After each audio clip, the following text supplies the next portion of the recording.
I know I did some wrong things, but I don't deserve to be treated inhumanely. It's 100% unjust. Prison labor or modern-day slavery? That question is now sparking a statewide conversation after a Denver judge ruled the state crossed a constitutional line when forcing inmates to work through coercion. On this episode of Real Talk with Micah Smith, we're hearing directly from people who've lived it, breaking down the court's decision and asking what this means for justice and human rights in Colorado.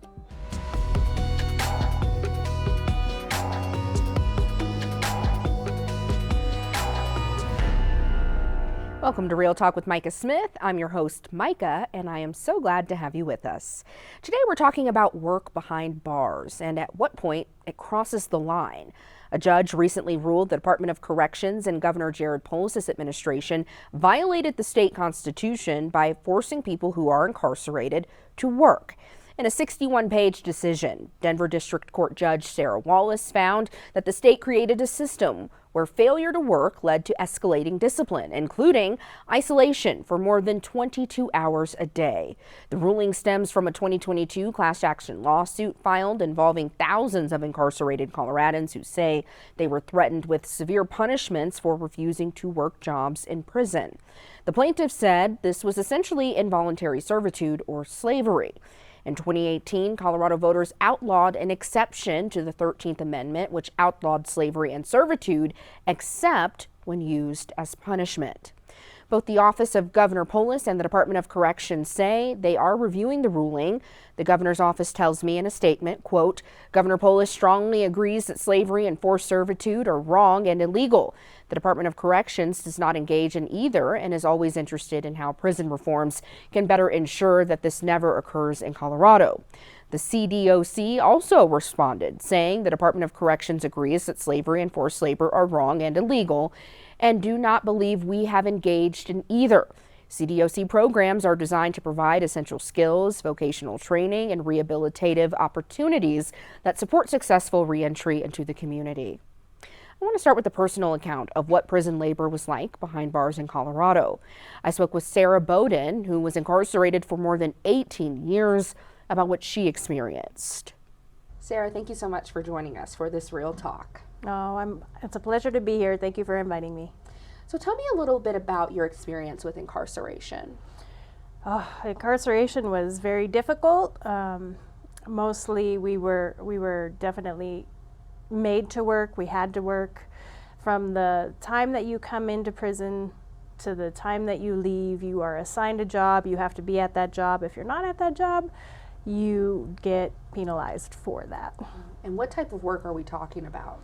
It can be various types of work. So they obviously need people in the kitchen to cook food for meals, right? So 3 meals a day, every prisoner gets fed, but they need prisoners to work that. There's maintenance jobs where you're outside all day, mowing lawns or cutting the bushes or using the weed whacker. There's also assignments for college. There's assignments for advancing yourself. Unfortunately, when you first get to prison, you're assigned to the kitchen first, always. Nobody wants to work that job. And so you try to advance from there. Was there any pay associated with this work? There is pay, but it was at the time that I fell in 2006, 2007, it was only 86 cents a day. And now it is only $1.86 a day, unless you have a correctional industries job, which is an outside contract to work. And then it's a little more. I was making probably $300 a month training dogs for the last couple of years that I trained dogs. And I trained dogs for 10 years. For the first 8-ish years that I trained dogs, I was lucky to get $30 or $50 a month. Wow. Did you feel from the beginning that this was unjust? It's 100% unjust. How are we supposed to help our families or pay restitution, which is required by the court, if we can't even make the money to do that? Did you feel like you were just completely underwater financially? 100% underwater financially. I couldn't supplement my meals. We have to buy our own hygiene on the inside. We have to pay for our own extra clothing. So if you want sneakers, you have to pay for that yourself. If you want sweats, you have to pay for that yourself. Otherwise, you're wearing scrubs and a t-shirt. So we have this recent ruling from a judge that says that Colorado has not been following the law. Technically, the state has violated the state constitution by requiring people who are incarcerated to work. And in 2018, we know voters actually voted against this provision in the 13th Amendment that allows involuntary servitude or slavery in cases of punishment. What do you think about the judge saying, Colorado, you are not following the Constitution? I think the judge is 100% correct. I'm glad that she went and toured the prison. I'm glad that she got to see that people are actually getting reprimanded for not working in their assignment, because work should be a choice. Our choices are what define us. How are you reforming people? How are you helping them by telling them you have to be at this job, and if you don't go, you're going to be reprimanded by going to the hole or having these privileges taken from you? Were you ever reprimanded? No, because I refused to not go to work. I wanted every single day of good time that I could get out the earliest that I could get. So what if you were sick? If you were sick, you would have to put a kite in. The kite could take anywhere from 3 to 5 days to be answered unless it's an emergency. In an emergency, and you're paying medical to do these things. State's not paying for medical like they say they are. So if you're only making 86 cents a day and 20% of that is going to restitution and child support, and you have a medical emergency, that's $5, that's your state pay. So you can't afford your hygiene. You can't afford anything else. So is a kite like a request or a message that you send? The kite is a request. It's they call it a request for sick call. What do you say to those who say, if you're incarcerated, you shouldn't have choices, that you should be working and you shouldn't be paid a whole lot of money for your work? Most of the people, over 89% of the people who are incarcerated, will end up back in society. If they're not able to make the right choices inside, how are they going to make the right choices outside? How is this reform? If somebody is told what to do like a child, how can you expect them to be an adult when they're released? And finally, Sarah, I do want to talk a little bit about how you started to speak out for reform, especially for people who are incarcerated. You are working with an organization that's helped you do that, right? Yes, so I was introduced to the End Slavery Coalition, and because of them, I learned my rights about being able to go to the Capitol and speak on what I believe is right, and being able to go and support people who are in trials like the one that was just won. For the judge to see what humanity is means a lot. The voters voted no more slavery, even in prison. If we're truly looking for reform, coalitions like End Slavery will help that. Sarah Bowden, thank you so much for joining us for this Real Talk. Thank you. Grateful to Sarah for sharing her story. If you've never been incarcerated, it's hard to know exactly what it's like. So we will hear from another formerly incarcerated woman about her experience later in the show, but first, we shift to advocacy. Coming up, a community leader joins me to weigh in on whether this decision marks a turning point in the fight for equity and human rights in Colorado's prison system. This is Real Talk with Micah Smith.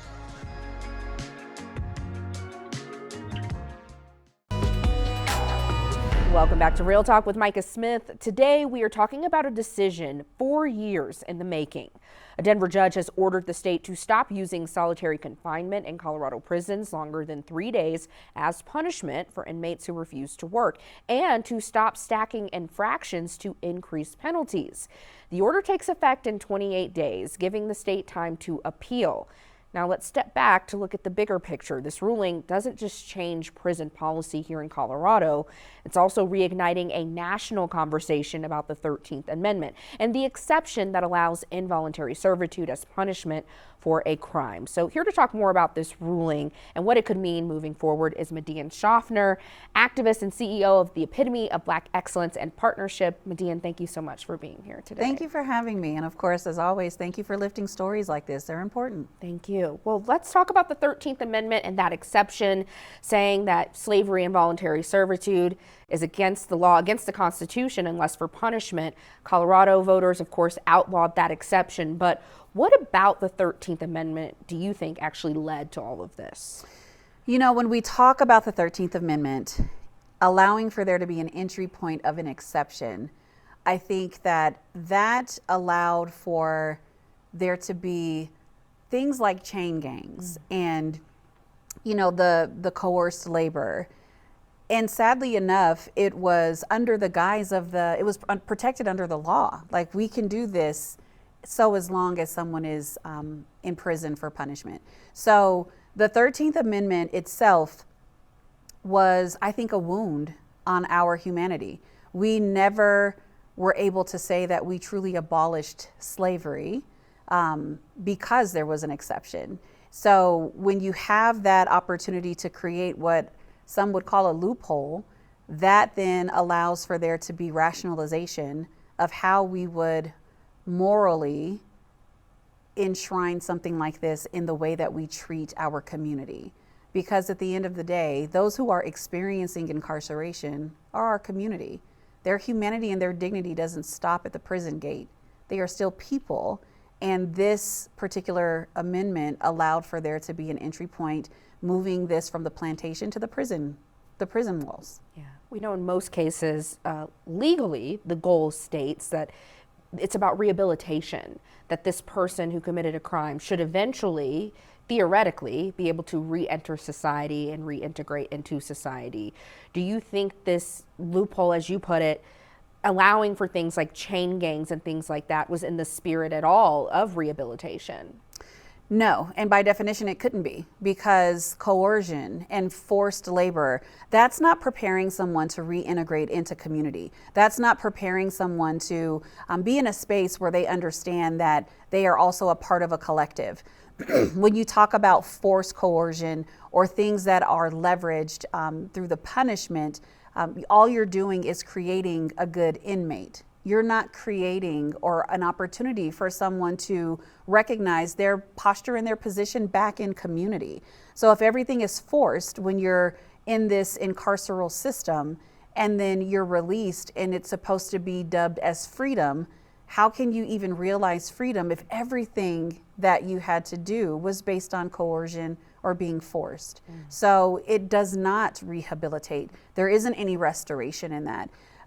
If there was true intention of restoration, then we would see fair wages. We would see vocational opportunities. We would see how these particular roles translate back into community. And right now, that's not what was, in this experience, it hasn't been what was been happening. Why was the judge's ruling so important? Judge Wallace's ruling was so important in this case because the primary reason is it was faithful to the constituents of Colorado. In 2018, we voted this out. We said involuntary servitude and slavery is not allowed in this space. And when Judge Wallace made the ruling, she was able to acknowledge that pain had been happening. She was able to create an opportunity for accountability, to restructure and reimagine what it is that we're doing with those who are experiencing incarceration. And so that faithfulness to the Colorado voter and that faithfulness to the reason why Colorado chose this particular outcome is an opportunity for us to understand that it is our voice and it is our humanity as a state that needs to be honored. And she did that with this ruling. Median, what would you say to those who say it's extreme to compare what's happening in Colorado prisons in terms of those who are incarcerated being forced to work, to compare that to involuntary servitude and slavery? I would really challenge them to check their history books. Look at exactly what involuntary servitude and slavery produced. Look at the structure and the framework and the purpose of it, and layer it over what has been happening behind the prison walls. It's exactly what has been happening. There's significant punishment if you don't accept this workload. There's nothing voluntary about it because they were leveraging extended time, isolation. Everything about that was punishment. It was very punitive. And so when we are not willing to admit that this was in fact a line from slavery, then we really are also ignoring the pain of those who in fact did experience it. Trying to rationalize it because we're in the timeline, that's not fair and it's not right. And it doesn't protect us from anything, because history is not kind to those who will not stand up for what is right. So we can't rationalize our way out of this. This is an opportunity to lean in, to not get defensive, but to actually lean in with curiosity and be a part of something that can change the outcome. All right, Median Schaffner, activist and CEO of the Epitome of Black Excellence and Partnership. Thank you so much for joining us for this Real Talk. Thank you for the opportunity. All right. The decision may change policy, but its real impact will be measured by people. Coming up, we'll share another firsthand account from a formerly incarcerated Coloradan on what change feels like after years behind bars. You're watching Real Talk with Micah Smith.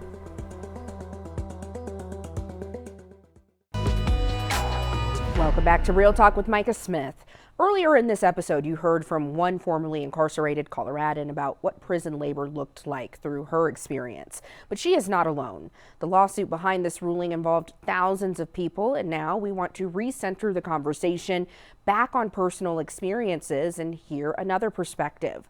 I spoke with Patricia Garcia, who was also incarcerated in Colorado. Patricia, thank you so much for joining us for this Real Talk. Thank you for having me. So Patricia, what has your experience been with incarceration in Colorado? So I started at a young age. I was incarcerated at the age of 16 in the YOS program. I was not successful. I got out, failed, and ended up in the Department of Corrections. And as soon as I got there, I was assigned to a job. It was in the kitchen, in the dish pit, because that's where everybody goes when they first get there. And I was making 23 cents an hour, or not an hour, a day. And they force you to work, because if you don't work, you go to RPs. So right away I had to work, and it was slave labor. It was more than what, people might think it is. I've seen pregnant women at the cooking station, and I'm talking like 8 months, 9 months pregnant. Me, myself, I suffer from epilepsy, and I had multiple seizures in the chow hall kitchen as a worker. And there were times where I was actually working heavy equipment, like we were doing the grout in the kitchen over at DRDC, and we were cutting up all the grout. And I had a seizure with the machine in my hand, went back, and the machine went up over me. I still had to work the next day. The only way to get out of work is getting a medical clearance, and that's hard. So even if you have a seizure, they might send you home for the rest of the day, but they'll make you come back. And I don't know if you know anything about seizures, but it takes a really, really big toll on your body. So to have to go back, wake up at 3 o'clock in the morning to go set up for the facility to feed everyone is hard.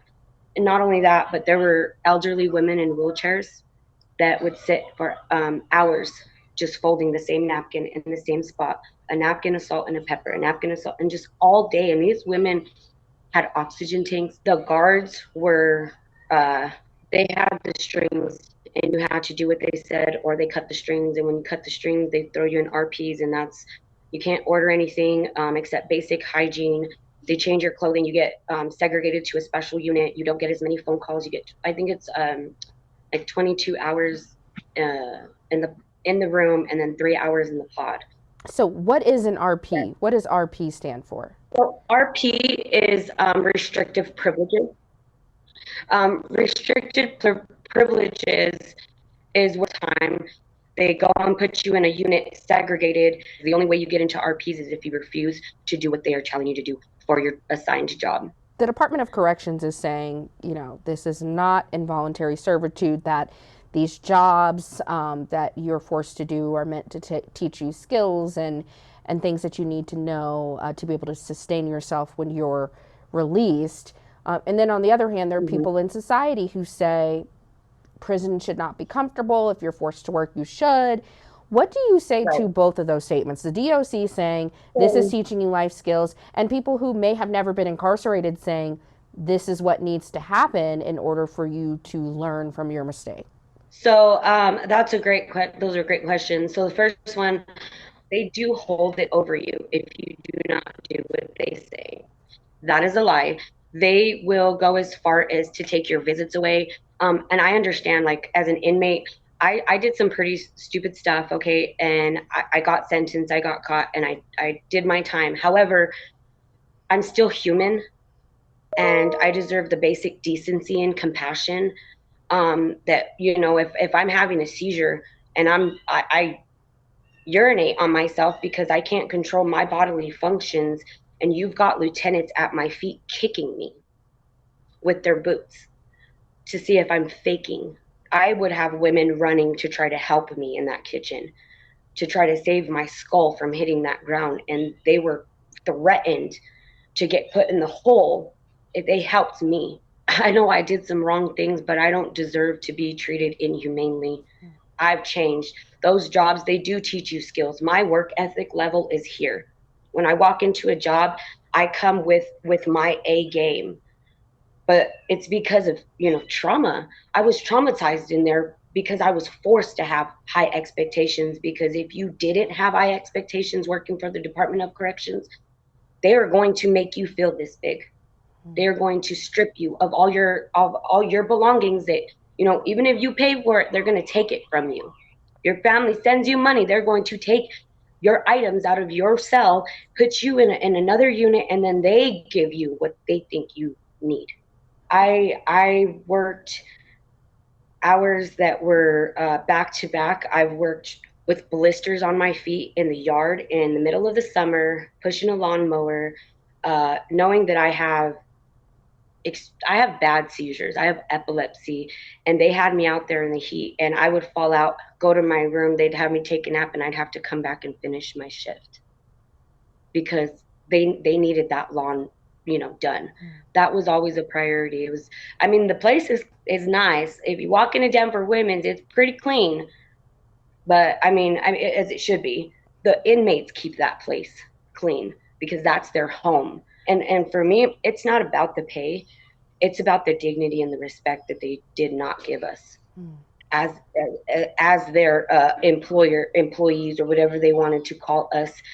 We were working whether we wanted to or not, rather we were capable or not. I appreciate you being willing to share all of your experiences and the experiences of others.